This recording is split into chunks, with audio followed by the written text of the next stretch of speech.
오늘 저는 이유들이라는 제목을 가지고 요한복음 13장에 있는 말씀을 함께 보도록 하겠습니다. 우리 요한복음 13장 1절 말씀을 다 같이 보도록 하겠습니다. 유월절 전에 예수께서 자기가 세상을 떠나 아버지께로 돌아가실 때가 이른 줄 아시고 세상에 있는 자기 사람들을 사랑하시되 끝까지 사랑하시니라. 제가 이제 대학생 때 한 십몇 년 전에 마시멜로 이야기라는 책을 한번 보게 되었습니다. 한 2005년에 나왔던 책인데요. 그 책에서는 마시멜로를 그 아이들의 그 책상 안에 앞에 두고 이것을 먹느냐 먹지 않느냐, 먹지 않은 아이에게는 한 시간 후에 2배를 주겠다라는 약속을 했던 이야기로 기억하고 있습니다. 그래서 이제 그 책의 저자는 이 책의 이야기 끝에 결국 그것을 먹지 않고 유혹을 이겨낸 아이들이 이 사회에서 얼마나 성장하는지에 대한 이야기를 해주고 있습니다. 그래서 이제 우리들에게도 유혹을 이기고 잘 자라나라 뭐 그런 얘기를 하고 있습니다. 그런데 한국에서 EBS 방송에서 그렇다면 아주 맛있는 것을 그 앞에 두고도 먹지 않았던 아이들은 어떻게 해서 어떤 이유에서 그것을 먹지 않았는가라는 질문으로 역학조사를 한 적이 있습니다. 자, 여러분들은 그 먹을 것을 둔 아이들이 무엇 때문에 그들의 어떤 그 식욕을 참았다라고 생각하십니까? 그 이유가 뭘까요? 이유는 아주 간단합니다. 그 EBS 방송에서 제시하고 있는 답은 부모와의 애착 관계라는 것이죠. 순간순간마다 자녀에게 했던 그 부모들의 말이 이루어졌는지 이루어지지 않았는지, 매 그 아버지의 말과 어머니의 약속이 아이들에게 있어서 성취가 되면 그것으로 하여금 어른에 대한 신뢰가 쌓이게 되고 또 그 신뢰를 바탕으로 더 큰 약속을 기다리게 했다라는, 또 그것이 이유가 되었다라는 이야기를 책에서는 EBS 방송에서 이야기해 주고 있습니다. 예수님의 제자들을 좀 보게 되면 그렇게 잘난 사람이 없었습니다. 가룟 유다를 빼고는 모두가 다 좀 어디에 하나가 좀 부족한 그런 사람들이었죠. 좀 무식하기도 하고 욕심이 많기도 하고 자기 절제가 잘 안 되는 그런 사람들로 모여졌다라고 이야기할 수 있습니다. 자, 그런데 그들에 의해서 이 세계가 복음화가 되었고요.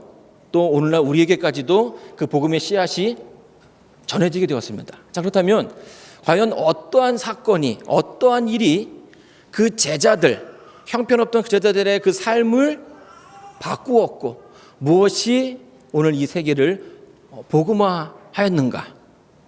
여기서 한번 깊게 생각해 보고자 합니다. 저는 개인적으로 성경을 좀 보면서 요한복음 13장의 사건, 예수님께서 마지막 유월절 전 제자들과 함께 식사했던 그 사건이 제자들에게 또 다른 이유가 되지 않았을까 하는 생각을 좀 해보게 되었습니다. 요한복음 13장 4절로 5절 말씀을 보도록 하겠습니다. 저녁 잡수시던 자리에서 일어나 겉옷을 벗고 수건을 가져다가 허리에 두르시고 이에 대야에 물을 담아 제자들의 발을 씻기시고 그 두르신 수건으로 씻기를 시작하여, 예수님께서 이제 제자들의 그 발을 씻기는 그 장면 가운데서 예수님의 제자들은 어떠한 생각을 하고 있었을까요? 더 열심히, 더 많이, 더 가까이. 올림픽 표 같지만 예수님의 제자들은 바로 이 직전까지만 하더라도 서로의 마음이 굉장히 불편했습니다. 왜요? 예수님께서 이제 마지막 무언가를 크게 하실 텐데 그때에 예수님께서 세우시는 그 나라의 한 자리를 하고자 원했죠. 이날의 분위기는 화기애애하지 하지 않았을 뿐만 아니라 그 직전까지도 분위기는 굉장히 경직되어 있었습니다. 어색한 침묵이 흘렀고요. 마치 그날의 분위기를 좀 설명하자면 식당에서 다 같이 밥을 먹고 밥값을 내고 나와야 되는데 어떤 사람은 화장실에 가고 어떤 사람은 신발끈을 묶고 있고 또 어떤 사람은 그 신발끈을 묶는 사람 뒤에서 누가 밥값 내나 이렇게 쳐다보고 있는 아주 난처한 그런 상황이 된 것입니다. 여러분 아시는 것처럼 이스라엘은 굉장히 건조한 나라입니다. 그래서 이렇게 마실이라도 나갔다가 들어오면 그 발 밑으로 먼지들이 쌓이죠. 그러면 이제 주인이 들어오면 항상 종들이 대야를 가지고 물이 담겨 있는 대야를 가지고 와서 그 주인의 발을 씻기는 것이 그때의 풍습이었습니다. 그날도 예수님과 제자들이 바깥을 나가서 여러 많은 일들을 한 다음에 방으로 들어왔습니다. 그렇다면 늘 그래왔던 것처럼 누군가 예수님의 그 발을 씻겨야 하는 그런 상황이 지금 된 거죠. 그런데 문제는 뭡니까? 예수님의 발을 씻기는 것은 전혀 문제가 되지 않죠. 예수님의 제자로서 스승의 발을 씻기는 것은 뭐 1000번, 10,000번이라도 할 수 있는 그런 상황이라고 생각됩니다. 그런데 그렇게 한번 딱 시작하면 누가 눈에 들어옵니까? 그 나머지 이제 제자들, 자기와 같은 위치에 있다라고 생각하는 사람들이 눈에 들어오기 시작하는 겁니다. 내가 저 사람의 발도 씻어야 되는가? 내가 베드로의 발도? 뭐 이런 생각이 드는 거죠. 그러니까 섣불리 그 자리에서 예수님 제가 하겠습니다라고 할 수 있는 상황이 되지 않는 것이에요. 서로 눈치만 보면서 누가 하나 이렇게 이런 상황이 되는 거죠. 여러분 그들에게는 다 이유가 분명한 이유들이 있습니다. 왜냐하면 바로 그 직전까지만 하더라도 그들은 무엇을 가지고 고민했습니까? 누가 예수님과 더 가까이 있는가? 누가 예수님의 나라에 더 큰 일을 할 것인가에 대한 논쟁들이 있어 왔습니다. 그들의 마음은 상처난 마음의 상처로 그들의 마음은 아파했었고요. 그들 마음 가운데 질투가 있다라는 것을 우리가 알고 있습니다. 베드로와 안드레, 야고보와 요한은 예수님과 꽤 가까운 제자들이었죠. 성경을 좀 보게 되면 이 4명만 등장하는 장면들이 나옵니다.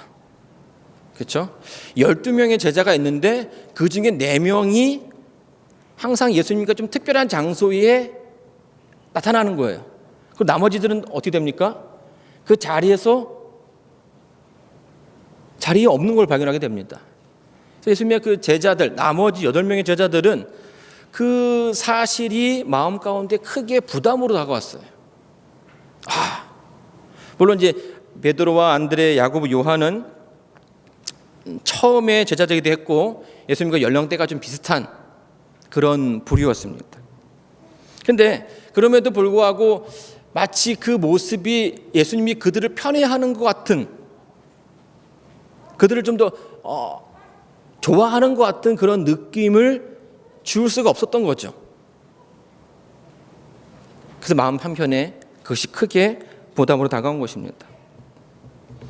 그래서 지금 스스로도 하나님께로부터 잘 인정받지 못하는 것 같은데 만약에 내가 그 자리에서 무릎을 꿇고 예수님의 발과 또 그 옆에 동료들의 발을 씻긴다면 그것이 나의 그 자리를 더 낮추는 것은 아닐까 하는 생각들이 들어왔다는 것이에요.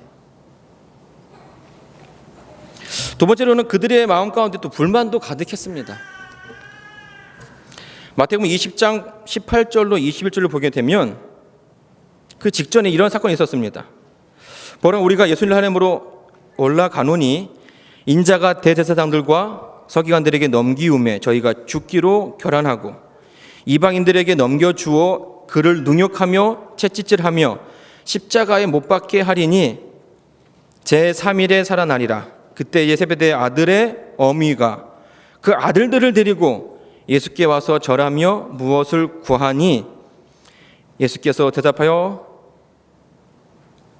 가라사대 무엇을 원하느뇨 가로되 이 나의 두 아들을 주의 나라에서 하나는 주의 우편에 하나는 주의 좌편에 앉게 명하소서.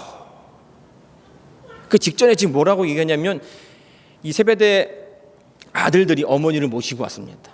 그리고는 뭐라고 부탁하냐면 예수님의 그 날 이스라엘 왕으로 오는 그 날에 한 아들은 예수님의 우편에 그리고 한 아들은 예수님의 좌편에 있게 해달라고 부탁을 하는 것입니다. 근데 여러분 이 말이요 제자들의 마음에 어떻게 들었을까요? 20장 24절에 보게 되면 열 제자가 듣고 그 두 형제에 대하여 분이 여기거늘 그러니까 그 말이 제자들의 그 마음 가운데 불만과 화가 일어나게 했다라는 것이 특히 누구요? 베드로의 마음에. 여러분 아시는 것처럼 베드로는 12 제자 가운데서 예수님께로부터 이렇게 종이받는 수석 제자라는 그런 타이틀이 그에게 주어졌습니다. 근데 베드로가 보기에도 그들의 그 행실은 굉장히 불쾌했어요. 정정당당하게 그 자리를 차지하면 모를 텐데 지금 뭘 이용하는 겁니까? 인맥을 이용하는 거죠. 인맥을. 라인을 타면서 어머니를 데리고 와서 자기의 능력이 되지 않으니까 연주를 통해서 무언가를 얻어내고자 하는 그 모습들이 보였고요. 그것이 동일한 선상에 있는 제자들의 마음 가운데 상처를 주었다라는 것이에요. 이 시점에서 그들이 자기를 굽히고 들어간다라는 것은 어쩌면 영원히 올라갈 수 없는, 영원히 바뀌지 않는 그 무언가가 그들에게 있을 것 같다라는 불안감을 주었다라는 것입니다.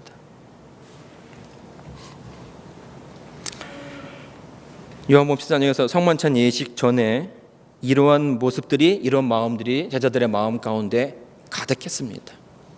이런 감정은요, 오늘 우리의 신앙생활에서도 종종 보이는 감정이고 모습입니다. 이런 마음을 가지고 모였던 제자들에게 예수님의 발을 씻긴다라는 것은 기대할 수도 없는 일이었습니다. 누군가 해야 되는데 그 누군가는 누군 아니라는 거예요. 나는 아니다라는 거죠. 이런 마음을 가지고 헌신할 수가 없었던 것입니다. 상대보다 더 잘나 보여야 되고 더 나아 보여야 되는데 그 일이 그렇게 좋은 모양이 아니었던 거죠. 하나님의 일을 함에 있어서 질투와 불만은 종종 이 교회를 참 어렵게 만들고 있습니다. 여러분, 교회에서 존귀와 영광을 받을 사람들은 누구일까요? 누가 교회에서 존귀와 영광을 받아야 합니까? 목사일까요? 장로일까요? 아니면 집사일까요? 성경은 이 교회의 주인은 예수님이라고 이야기해 주고 있습니다. 너무나 확실하게, 너무나 분명하게. 청지기 보내는 기별에 보게 되면 이런 말씀이 있습니다. 구주께서는 반복해서 말씀하신다. 먼저 된 자로서 나중되고 나중된 자로서 먼저 될 자가 많으니라. 예수님께서는 당신의 사업에 종사하는 자들이 보상을 열망하거나 그들이 행한 모든 것에 대하여 보수를 반드시 받아야 한다라고 생각하지 말기를 원하신다. 그러니까 내가 무언가를 했다라고 해서 그것이 보상을 받아야 한다라고 생각하지 말라라는 거죠. 주께서는 우리의 마음이 다른 곳으로 향하기를 원하신다. 이는 주께서는 사람이 보는 것과 달리 보시기 때문이다. 참다운 희생 정신과 무아의 정신으로 봉사한 자들은 마침내 첫 번째가 될 것이다. 제일 먼저 부름을 받은 일꾼들은 질투심이 강하고 자기가 의롭다는 사람들로서 그들의 봉사는 다른 사람들의 것보다 특혜를 받아야 한다라고 주장하는 자들을 대표했다. 그 집주인은 자기는 남보다 더 많이 받을 권리가 있다라고 의의를 제기한 사람에게 친구여, 내가 그대에게 잘못한 것이 없노라. 내가 나와 한 데나리온의 약속을 하지 않았느냐? 나는 약속을 지켰노라고 말하였다. 하나님의 은사는 영원한 생명이다. 그러나 예수께서는 우리가 모든 이익에 상관없이 그것이 옳기 때문에 하나님의 뜻을 행하기를 원하시며 보수에 관해서는 너무 염려하지 않기를 바라신다 라고 설명해 주고 있어요. 이 말은요, 우리가 하나님의 사역을 함에 있어서 나의 능력이 더 뛰어나기 때문에 내가 교회에서 더 많은 대우를 받고 가치가 따르는 것은 하나님께서 원하는 것이 아니다라고 이야기해 주고 있습니다. 하나님께서 우리에게 준비된 상급은 영원한 생명, 그것으로 족하다라는 것이죠. 불평과 불만들이 모든 사람들에게 육체와 정신의 질병을 초래하는 것이다. 그래서 이 교회 정원에 보게 되면 그들에게는 하나님이 없다라고 이야기해 주고 있습니다. 불평과 불만이 있는 사람들에게는 하나님이 없다라는 거죠. 왜냐하면 하나님께서 그를 인정하는 것보다 사람들이 그를 인정하기를 더 좋아하고 더 추구하기 때문이에요. 하나님의 인정을, 하나님께서 허락하심을, 인도하심을 값어치 없게끔, 값어치 없다라고 여기고 생각한다라는 거죠. 제자들의 마음 가운데 있는 질투와 불만의 정신, 그들의 그 마음 가운데 혼란이 있을 때에 예수님께서 제자들의 앞에 무릎을 꿇었습니다. 베드로 앞에서도 무릎을 꿇으셨고 마태나 안드레, 요한에게도 마찬가지였습니다. 한 사람 한 사람의 발을 씻겨주셨습니다. 그리고 그들 모두가, 예수님의 제자 모두가 예수님께로부터 발 씻김을 받게 되었죠.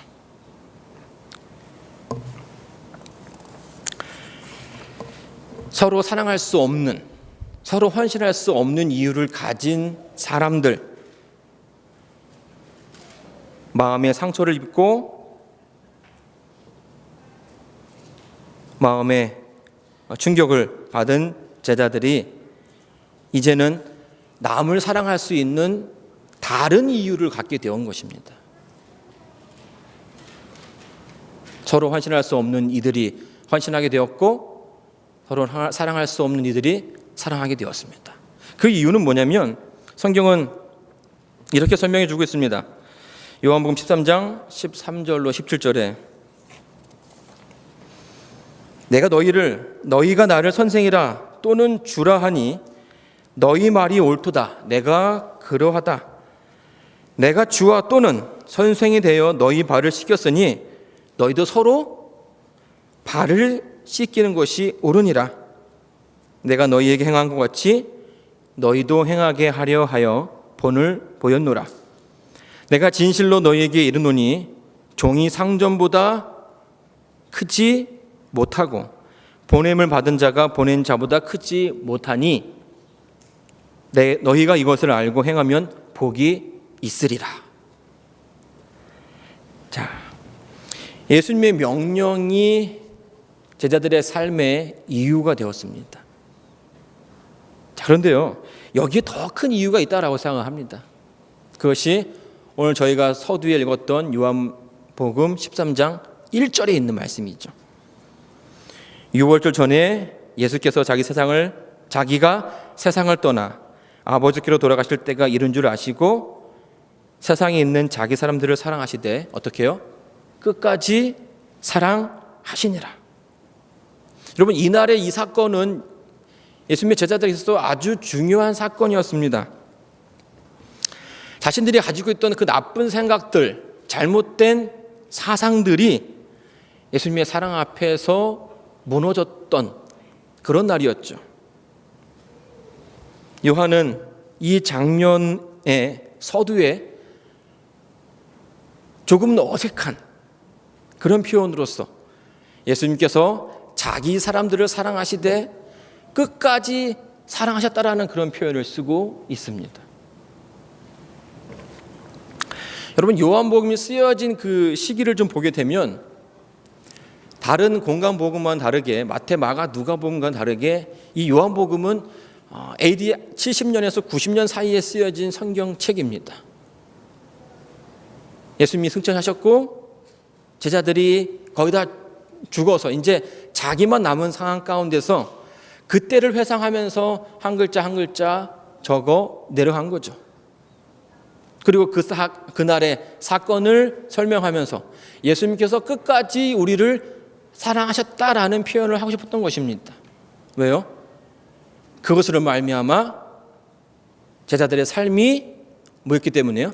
바뀌었기 때문인 것입니다. 여러분, 베드로가요 아주 자신만만했죠. 뱃사람으로서 자기가 한번 먹으면 다 할 수 있다라고 생각을 했습니다. 그렇죠? 근데 그런 베드로를 향해서 예수님께서 뭐라고 얘기하셨냐면 누가복음 22장 31절로 34절에 시몬아 시몬아 보라 사단이 밀가부르듯 하려고 너희를 청구하였으나 그러나 내가 너를 위하여 내 믿음이 떨어지지 않기를 기도하였노니 내가 돌이킨 후에 내 형제를 굳게 하라. 저가 말하되 주여 내가 주와 함께 오게도 죽는데도 가기를 준비하였나이다. 가라사대 베드로야 내가 내게 말하노니 오늘 닭 울기 전에 내가 3번 나를 부인하리라 하시니라. 여러분, 베드로는요 아주 불같은 성격을 가진 사람이었죠. 그래서 지금 예수님께서 죽는 데까지도 따라하겠다라고 하는 그 결심을 아주 뜨겁게 표현해 주고 있습니다. 그런데 여러분 아시는 것처럼 정말 예수님께 위로가 필요한 순간에 베드로가 뭐합니까? 부인을 하죠. 그분 모릅니다. 뭐 이렇게 얘기한 게 아니라 그분을 저주하고 욕하면서 내가 저 사람을 도무지 알지 못한다라는 그런 표현을 쓸 정도로 그렇게 예수님을 부인하고 배반하는 상황까지 이르게 된 것이, 여러분 이것이 그에게 있어서 얼마나 큰 상처가 되겠습니까? 그리고 이 사건이 또 다른 제자들에게 다 알려지면서 자기 어떤 수석 제자로서의 그 입지가 어떻게 되겠습니까? 예수님을 배반했던 베드로를 다시금 그 자리에 서게 했던 그 이유는 뭘까요? 무엇이 그로 하여금 다시 돌아오고 다시 예수님의 복음을 전하고 다시 헌신할 수 있게끔 만들었을까요? 시대 소망이는 이렇게 설명해 주고 있습니다. 비열한 저주의 말이 베드로의 입술에서 발해지며 목청껏 오로되던 닭의 울음소리가 아직도 그의 귀에 울리고 있을 그때에 구주께서는 얼굴을 찌푸린 재판 장로로부터 얼굴을 돌려 그분의 가련한 제자를 유심히 바라보셨다. 그와 동시에 베드로의 시선도 주께 이끌렸다. 그 부드러운 얼굴에서 그는 깊은 동정과 슬픔을 볼 수 있었을 뿐 분노의 그림자는 추호도 볼 수 없었다. 창백하고 고통에 차 있는 얼굴과 떨리는 입술과 동정과 용서의 정이 서린 그분의 모습은 화살처럼 그의 마음을 찔렀다. 양심은 일깨워졌다. 기억은 되살아났다. 베드로는 주와 함께 오게나 죽는 곳이라도 가겠다고 했던 불과 몇 시간 전에 그 악성을 회상했다. 구주께서 다락방에서 그날 밤에 그가 3번이나 주님을 부인하리라고 말씀하셨을 때에 자신이 슬퍼하던 일을 기억하였다. 베드로는 방금 예수님을 모른다고 선언하였으나 이제 그는 매우 슬퍼하며 주께서 그를 얼마나 잘 아시며 자신도 알지 못했던 거짓된 마음을 얼마나 정확하게 아셨는지를 깨달았다. 여러분 이 문장을 문단을 보게 되면요, 그의 마음이 왜 변화가 되었는지, 왜 다시금 복음을 전하는 그 자리에 서게 되었는지를 자세히 설명해 주고 있습니다. 예수님을 부인하는 그 순간에 예수님의 그 시선은 베드로의 마음을 녹였죠. 그 시선은 거 봐라, 내가 너 그럴 줄 알았지, 이런 표현이 아니었죠. 거기에는 깊은 동정의 그리고 슬픔이 담겨져 있었습니다. 그리고 그 전에 예수님께서 하셨던 그 말씀이 그의 머리 가운데 떠올랐습니다. 내 믿음이 떨어지지 않기를 기도하였노니 너는 돌이킨 후에, 뭐한 후에요? 돌이킨 후에 떨어지지 않기를 위해서 애쓰기보다 다 안다. 너의 그 부족함, 너의 약함, 내가 다 안다. 그러나 돌이킨 후에 뭐 하라고요? 다시금 와서 내 형제를 굳게 하라고 이야기한 것입니다. 여러분, 이 표현이요, 베드로에게 알 수 있어서 아주 큰 힘이 되었습니다. 나의 약함을 안다라는 것, 나의 부족함을 아신다라는 것이 우리들에게 얼마나 큰 희망을 주겠습니까? 다 알지만 뭐해라? 내가 너를 책망하지 않노니 다시금 돌아와서 뭐라는 겁니까? 다시금 깨닫고 네가 받은 그 사랑을 나누어 주기를 원하는 것입니다. 예수님의 제자들, 그들 앞에서 예수님의 그 사랑은 제자들에게 이유가 된 것이죠. 훗날 사도 요한이 그 사건을 떠올리면서 우리가 정말 부족했다라는 것을 알게 되었을 것입니다. 예수님의 그 뜨거운 사랑을 우리가 얼마나 오랫동안 몰랐는지. 그렇죠?